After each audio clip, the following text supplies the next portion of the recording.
You ask Tiger to solve. This deals with linear equations with one unknown. The final result is d equals -22/5. Let's solve it step by step. Group all d terms on the left side of the equation.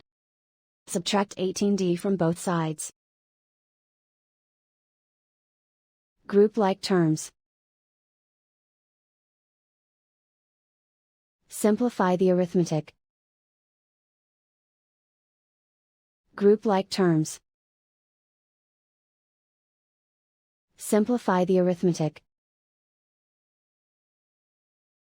Group all constants on the right side of the equation. Add 29 to both sides. Simplify the arithmetic.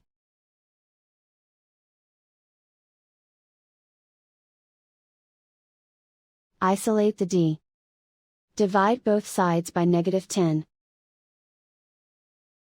Cancel out the negatives. Simplify the fraction. Move the negative sign from the denominator to the numerator. Find the greatest common factor of the numerator and denominator. Factor out and cancel the greatest common factor. And so the final result is d equals -22/5.